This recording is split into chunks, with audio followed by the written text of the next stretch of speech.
ఇది కళ నిజమా?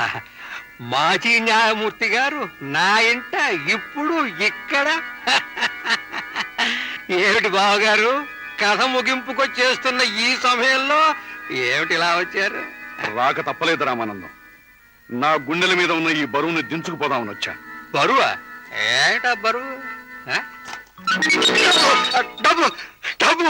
అవును, డబ్బే. ఆ డబ్బు కోసమేగా నువ్వు రోజు నానాగడ్డి కరుస్తుంది. ఆ డబ్బు కోసమేగా సొంత మేనలుడిని కూడా చూడకుండా నా కొడుకుని జైలుకి పంపించడానికి సిద్ధపడ్డావు. రామానందం, ఆ డబ్బు నా కొడుకు కోసమని కూడబెట్టాను. వాడే నాకు కాకుండా పోతున్నాడు. అలాంటప్పుడు ఆ డబ్బు మాత్రం నాకెందుకు? అందుకే అది నీకిచ్చి వెళదామనే వచ్చాను. వస్తాను. రామానందం, ఇప్పుడు నీకు ఆ డబ్బు ఎందుకు ఇచ్చానో తెలుసా? ఒకటి, నా బిడ్డను నాకు కాకుండా చేసి గొప్ప పుణ్యం కట్టుకున్నందుకు. రెండు, ఆ డబ్బు కోసం ఇంకే బిడ్డల్ని ఇంకే తల్లిదండ్రులకి దూరం చేయకుండా ఉండటం కోసం. రామానందం, డిగ్రీ తీసుకునే ముందు ప్రతి లాయరు ఒక ప్రమాణం చేస్తాడు. ఈ భూమి మీద నీతి, న్యాయం, చట్టం 10 కాలాల పాటు పచ్చగా ఉండటానికి పాటుపడతానని, న్యాయాన్ని ఎప్పుడూ తప్పనని. ఆ ప్రమాణాన్నే మర్చిపోయావు. న్యాయదేవతనే వెన్నుపోటు పడిచావు. అది సమాజానికే వెన్నుపోటు. మీలాంటి చీడ పురుగుల వల్ల సమాజమే చిన్నాభిన్నమైపోయే పరిస్థితి ఏర్పడింది. రేపు రాయబోయే గతకాలపు చరిత్రలో రామానందం, మీలాంటి వాళ్ళ పేర్లు ప్రముఖంగా రాయబడతాయి. గుర్తుంచుకో. వస్తాను.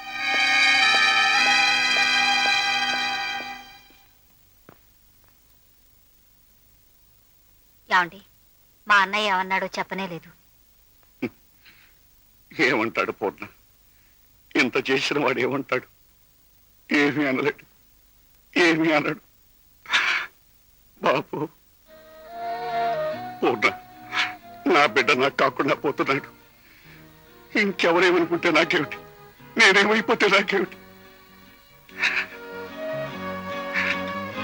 My son, my son, I failed you.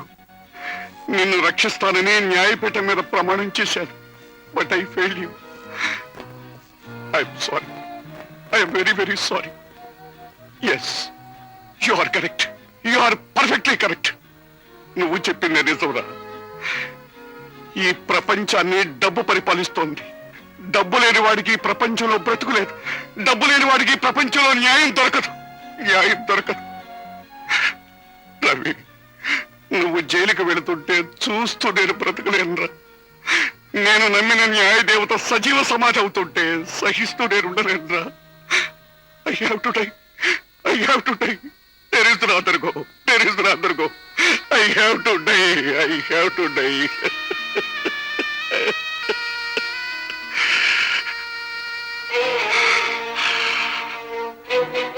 Ravi, ఇంతకాలం నేనే నీ చేతులు కట్టేశాను. నిన్ను చేతగాని వాణ్ణి చేశాను. ఈ క్షణం నుంచి నువ్వు స్వతంత్రుడివి. వెళ్ళిపో. నీ ఇష్టం వచ్చిన చోటకి వెళ్ళిపో. నిన్ను నువ్వే రక్షించుకో. వీలైతే ధర్మాన్ని నిలబెట్టు, అధర్మాన్ని అణిచివేయి. అవసరమైతే 100 మందిని అడ్డంగా నరికైనా సరే న్యాయాన్ని రక్షించు. వెళ్ళిపో, వెళ్ళిపో.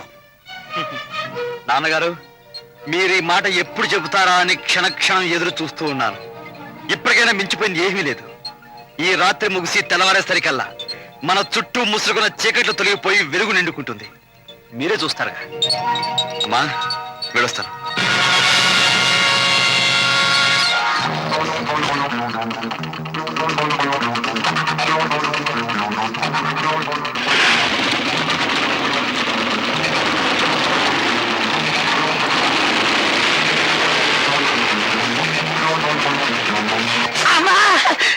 వెల్ మిస్టర్ రామానందం, మొత్తం మీద నీ తెలివితేటలతో న్యాయమూర్తి ఆట కట్టించేశావు. నీ మేనల్లుడినే ఉరికమ్మనికి ఎక్కిస్తున్నావు. నా తెలివితేటలే ఉన్నాయి సార్, అంతా మీ ఉపదేశమేగా. నాన్నగారు, ఇప్పుడైనా నా మాట వినండి. దయచేసి వాళ్ళకి ఆ సూట్ కేసు ఇవ్వకండి. బావను కాపాడడానికి మిగిలిన ఒకే ఒక ఆధారం ఇది. మీ కాళ్ళు పట్టుకుంటాను. మీ కన్న కూతురు ప్రాణాలతో ఉండాలంటే దయచేసి సూట్ కేసు ఇవ్వకండి.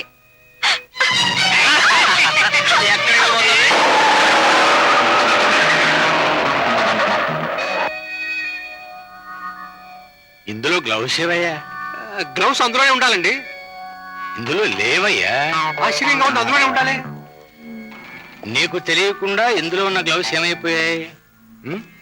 చూడు, నిజంగా నిజం చెప్పు, ఏమైపోయాయి? నిజం చెప్తున్నానండి, దేవుడు మీ ప్రమాణించి చెప్తున్నాను, ఆ గ్లౌస్ అందులో. మీ బావగారితో చేతులు కలుపుతావా? చెప్పరా, గ్లౌజ్ ఎక్కడా? చెప్పా. చెప్పండి బాబు, చెప్పండి. ఇన్నాళ్ళు డబ్బు కాసిపడి మీ పాడు పనులకు సహాయపడ్డాను. మిమ్మల్ని అందరినీ ఉరికమ్మ ఎక్కిస్తేనే కానీ నాకు శాంతి లేదు. ఉరికంబో ఎక్కిస్తావా? ఉం? నీకేదో ఆత్మ ప్రబోధం జరిగినట్టుంది. న్యాయమూర్తి నీకు మంత్రం వేశాడనుకుంటాను. దానికి విరుగుడు నేను వేస్తాను రా రాస్కల్. రేయ్, వాట్ డాడీ? గ్లౌస్ వాడి ఇంట్లో ఎక్కడో దాచుంటాడు, వెళ్ళండి. Okay daddy. వీడిల్లు అంగుళంగుళం వెతికి ఆ గ్లౌజ్ తీసుకొస్తాను.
బావా,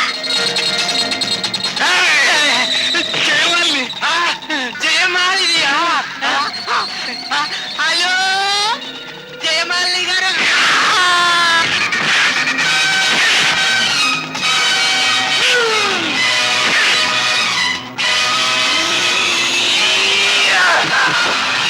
చిలక్కి చెప్పినట్టు చెప్పా.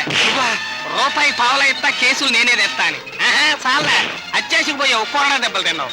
కాలిపోయా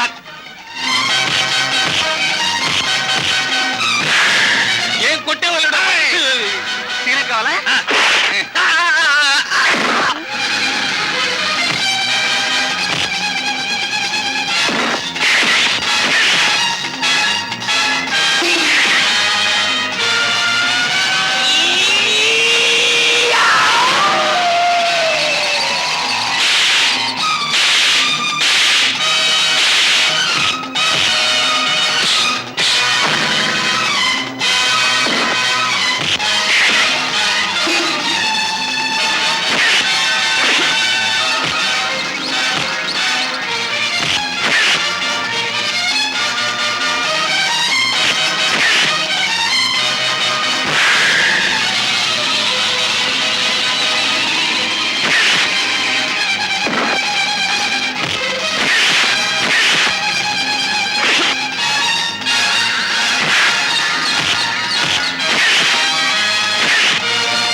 కథ ఇంతవరకు వచ్చిన తర్వాత ఏం జరుగుతుందో ఇక్కడ అదే జరిగింది. యుగ యుగాలుగా ఇదే జరుగుతోంది. ఇక ముందు ఇదే జరుగుతుంది. అదే దుష్ట శిక్షణ, శిష్ట రక్షణ.